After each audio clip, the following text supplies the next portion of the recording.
Hello everybody, we're back at another model shops, and I had nothing until Saturday here. There was nothing.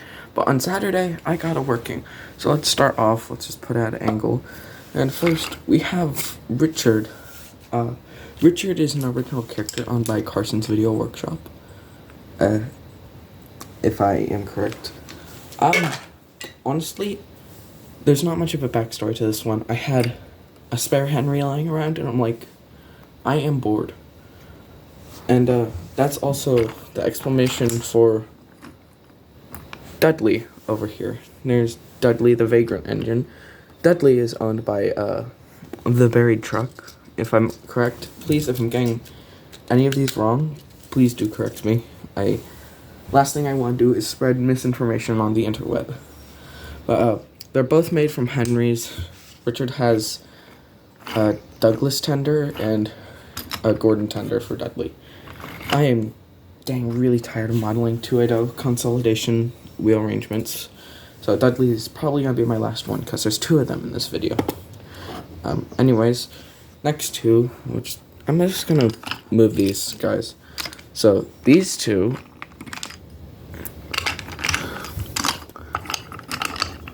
Donald and Douglas. So they're made out of Vidal and Douglas. And that's really mind-boggling. And Deacon is once again visiting me for these videos. It's the third time in a row. It's like his schedule. But, so, yeah, I raised the boiler on them. I mean, to be honest, these were really just repaints. But what I did before, I raised the boiler on them and obviously detailed the real arches. They're really just the same. I mean, I tried to follow, even for the tender, I don't know if I can get this on film, but even for the tender, I tried to follow the livery of the actual Caledonian 8112s. Did I just say 8112? I'm sorry, 812s. 812s. 812, whatever you want to call them. But, yeah, I tried to follow that livery. Same goes for here. And I'm pretty happy with them. They look like... Oh, I just elbowed the cat that... I'm sorry. You were kind of behind my elbow as I was elbowing the air. But yeah, those are Donald and Douglas. Once again, trying to get moved. So these guys are not forgotten. Oh, wait. One thing about Richard and Dudley. I did kind of... So, Richard's was a Henry face, but there's my cat getting revenge for when I elbowed him. I said I was sorry. You don't... Get out of here. Alright. So, I sculpted the nose and a little bit more cheek for Richard. I don't think it... Why is it unfocusing itself? There. I don't think it turned out the best, especially up close. And it's not really a difference. But it makes it more unique. He's coming back again. The cat is trying to ruin the camera frame again. Stop that. No. He's just knocking things down I have on my... See, he's trying to do that. He's like, I'm sorry I elbowed you. Is that what you want to hear? Stop it. Get out of here. Alright, then for Dudley's face, I forget the origins. But like, I forget the brand. Hi. It's the weird combination between Take and Play and Wooden Railway. I used the Gordon face from that. It's out of focus. I'm so sorry. Hello? Can you focus? Focus on his sculpted face I sculpted. Thank you. No. It's still really low quality focus, but you can somewhat see it. I sculpted the eyelids, so they're more snarling. And I also sanded the smiling face away, because it is... And then I drew one that more resembled... Honestly, I don't think... When I look at it, I'm like, oh, that's Dudley. I don't do that. But, like, if I see the rest of him, then I'm like, oh, that's Dudley. And that's something about his decals and tender as a whole. I was looking off of Google Images, and there were two depictions of him that I saw. I saw him with an open cab, like a James cab, and the Donald style tender. I'm sorry, I'm not using any professional terms in the slightest. I don't bother to research what they're actually called. But yeah, I saw the open cab and Donald tender. But then I saw this version with the Edward cab, I guess, any style cab, and the I don't know. I wanted to call it a Fowler tender, but it's definitely not. It's unique. You know, it's kind of just got some lips.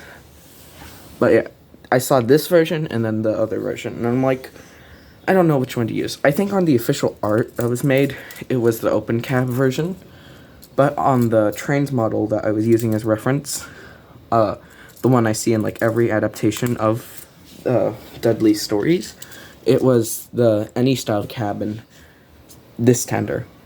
Also, can I just say, I hate the British Railways logo on him. I hate modeling it, especially when I'm using a black. So the black I used was from a paint bottle, but the black I was using for inside the British Railways logo was pasta pen, which I don't know if it's visible on here, but it's just very slightly different.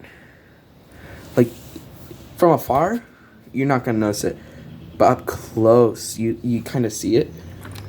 And my excuse, weathering detail, whoa. But yeah, I almost had to do another British Railway logo on this man over here, but we'll get to him. But I did this one, but I don't know. I do kind of like how this one looks better. I didn't scoot it back all the way. I did like how this one looks. I think it looks better, but it's a pain, but so is life. Alright, that's enough. I ran away from these two, and I'm like, wait, I gotta go back to them. Alright, and then coming over here, we have the newest here, technically, Pip and Emma, and respective coaches. Lots of twins today. So Pip and Emma, I don't honestly know what model I used for them. They're like these Toys R Us or Walmart engines that you can find. These ones were based off real life engines. If I'm remembering correctly, there was the Intercity 125, the Southern Pacific Daylight locomotive, and there were two more, but I don't remember them at the moment. I'll probably post images of them if I am editing this. But yeah, those models alone are actually pretty good. I recommend them because they're pretty easy Pip and Emma customs. But I didn't like the shade of yellow it was. It was a little bright. It was like the lettering type of yellow, not the mustard yellow. And I like the mustard yellow. It looks better than sunny side up yellow. I don't know. I posted these on Discord, and the immediate first compliments I got were, oh my god, they're so cute. Oh my gosh, cute faces. They deserve head pats. Like, that's the first things I got. I'm gonna assume that means they're good, because it was not descriptively told to me. They just said that the faces were good. But I will admit that I might be a little personal biased, but I think my models are good. Yeah, so on the actual Intercity 225s, like the roof area here, right above the window, is yellow before it goes into black ventilation. Not like the actual cab area, but like the roof of the cab. This part where my fingers are hiding, that's yellow. And I left it blue because I kind of like how it looks. It looks neat in a way. It's also the part of me, because I don't have this in paint pen form, and I really prefer to do things in paint pens. And I don't want to mask everything up with the masking tape. Paints it, only to find out, the masking tape wasn't even in some areas, like right here-ish, and it bled through. Because it's very visible, but on areas, the paint just kind of bled through. Oh my god, the quality. Come on, it's train. It's two colors. You get the point. I think you can see it through all those pixels. So, the only reason, I'm off track, but the only reason these roofs are blue is 1, laziness, and 2, unique. And then the coaches. I don't know what the coaches are, because, like, they're silver on the bottom. I have no idea where they came from, but, they technically have a different shape design. It's like, so I'll try and explain this the best I can. This is more like a full coach design. And down here, it starts to curve here, and that makes it look weird. But I figured, I don't care. You're barely gonna be able to see it. I just realized how horrible the windows are in this one. Oh god. I'm gonna have to go back and paint that. But yeah, they were just painted into the livery. And that's Pip and Emma. And now, my OC, Scott, again. So, Scott obviously had an eye patch last time, and I decided to make a model of him where he does not have an eye patch, where he was stupid jerk. I'm just gonna here, so kind of see him. Now, the weird thing is that like Scott in real life is the WD-280-90733, which is in service. But what's weird is that for this my OC story, he just kind of worked on the mainland. But from what I could tell, from what I saw, the real 90733 was actually salvaged from Sweden. I don't know if I have that right. If I don't, I'm gonna edit. I'm gonna be like, nope, he's wrong and stinky. Tell him he's wrong and stinky in the comments. But from what I could tell, he was like rescued from Sweden. And at first I'm like, oh, I'm gonna have to like rewrite the entirety of his backstory.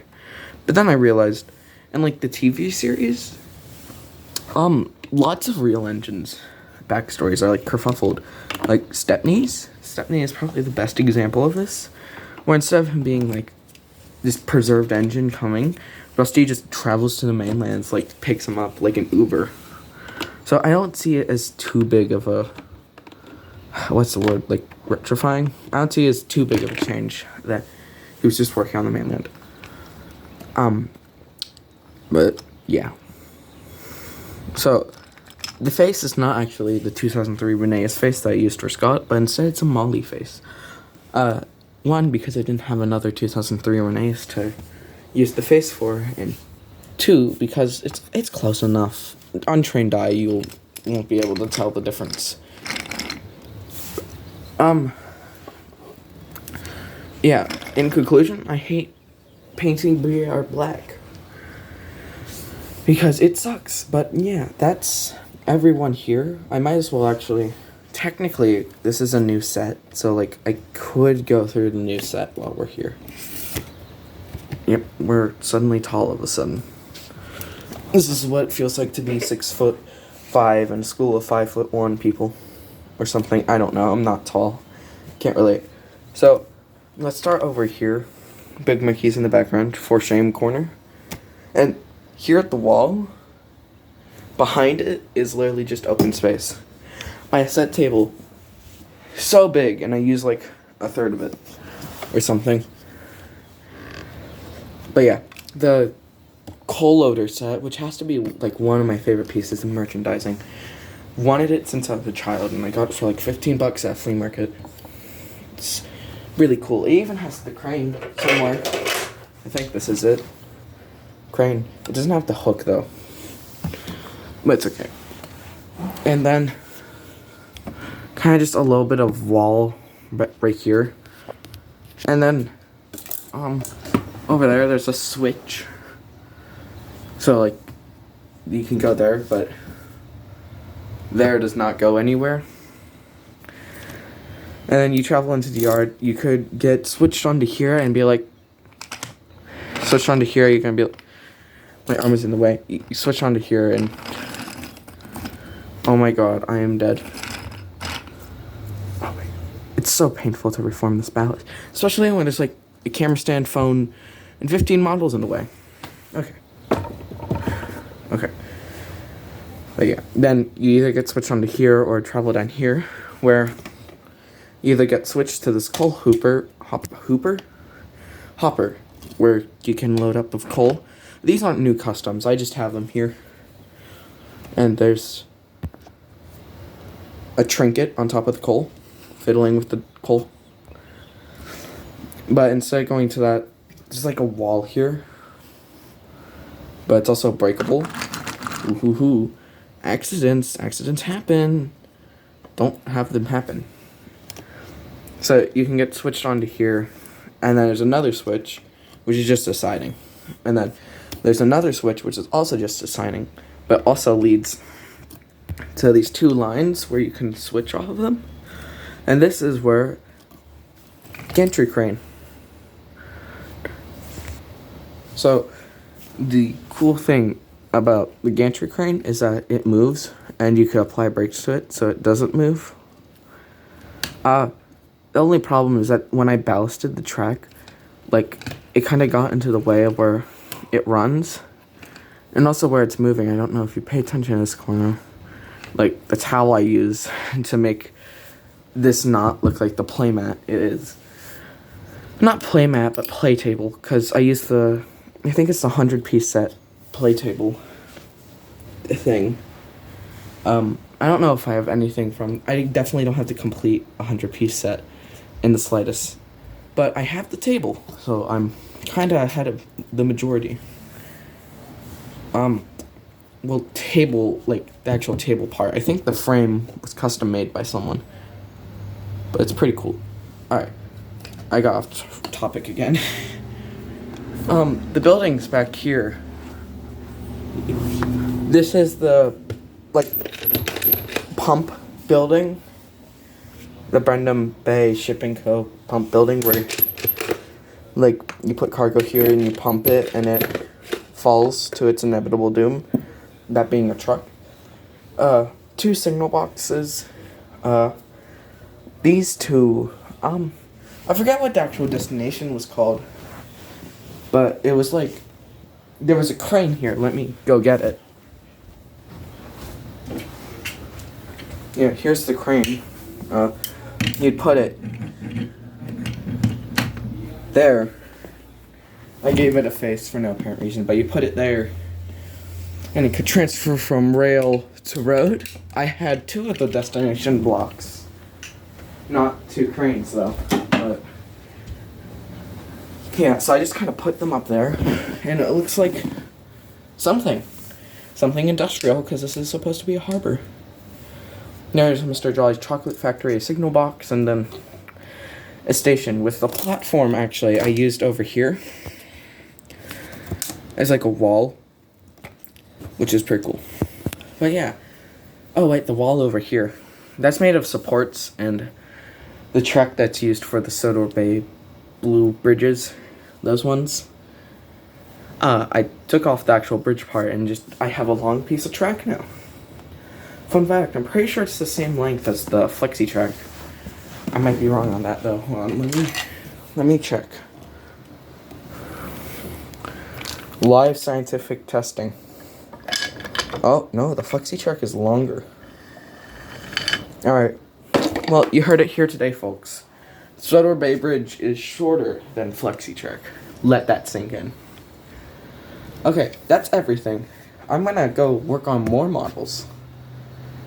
Yeah, that's it. So, stay off track and, Captain.